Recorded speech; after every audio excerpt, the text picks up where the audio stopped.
I'm going to be doing a brief tutorial today on shadowing. Like when people see the letters, I do like this and the shadow I put on them. And all I'm using today is a Papermate Flair pen and some cardstock. If you want to know how to do these bubble style letters, I have a previous lettering episode that talks about it, and I'll have it linked right above there. But this works on any kind of lettering that you can add a shadow to.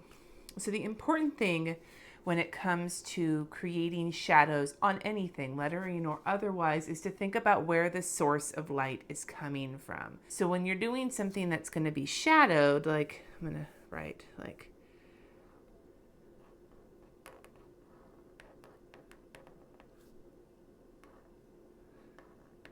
just going to write hi, right?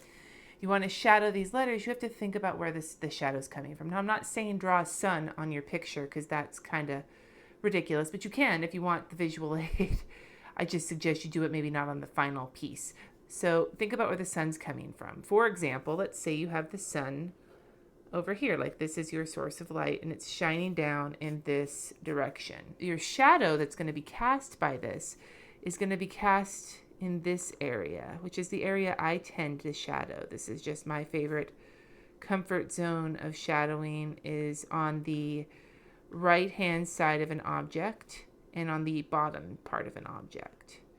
This is the way I generally shadow my lettering. If the sun, for example, was coming from underneath and on the like on the right hand side, just draw another eye here.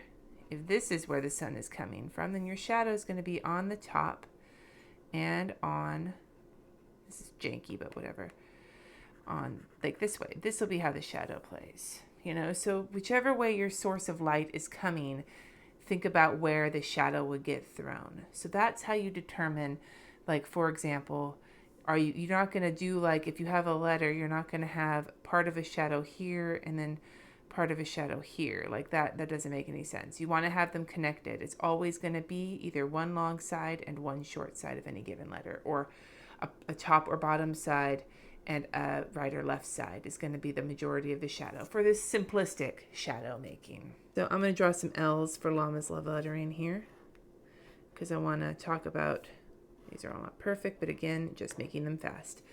So how I do my shadows. One way you can do the shadow is to start from the very top corner, drop your shadow down however much you want to, then bring it all the way down and fill it in. And so for this, you would drop your shadow down, bring it all the way across to the other corner, and that would be your shadow. I don't tend to shadow this way very often. It looks great. It's just not my style. The way I do it is if I go to the corner, drop down a skosh, however that's, scientific measurement is. Drop down a skosh here and go up a skosh. Don't take it all the way to the edge, and it adds that kind of shadow. To me, it adds that a little bit more, like it's pulled up a little bit. Like that letter, instead of being like right above where the shadow is, it's pulled back and the shadow's thrown like on a surface. It makes it look more 3D to me. And of course, you can follow that by going even further skoshly down and do the same, like smaller shadow. And with this, you can think about maybe the sun being farther away. The shadow's thrown, and even if you do this, the farther down you bring it, the wider you might want to make the shadow. Like imagine if the sun was further away but still on that side, those might be the shadows it's throwing. One other shadowing technique that also can look really nice is not connecting the shadow. You can just do like a single line following the same line that the shadow would fall. That can look kind of cool depending on what you're doing. Or you can illustrate in the shadow. And this is something I'll do often in my planner. Draw out your shadow the same as I had said before, and then maybe put some lines in it. Or you could do some like polka dots in your shadow. Though I don't think this looks as good. I think that looks kind of weird, but you could. There's different things you can do. You can color your shadow black and color the rest of your letter a color. You can color your letter black. I can talk. Letter black. Ugh. And the shadow a different color. Those are all things that you could possibly do. Now notice I'm doing this on a simplistic letter, on an L. How do you handle like a letter like an S that doesn't have those straight lines that make it so easy to shadow? Well, I kind of half-ass my way through that. I will drop it down and then just bring it all the way around. Now you don't necessarily need to do it that way. You could do it like, if you really want to be accurate, you would bring it down and under, and then maybe bring it out like this.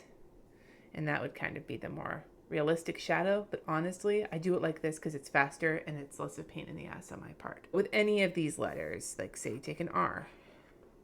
With any of these letters, you want to work on your shadowing, you just think about the source of light and where it's coming from, and how would those shadows appear on your letters. If you have any questions about how to shadow, or you have your own tips you want to share about it, go ahead and share them in the comments. This was just a brief video to let you know how to do this. Thanks for watching. Subscribe if you haven't already, and I will catch you next time.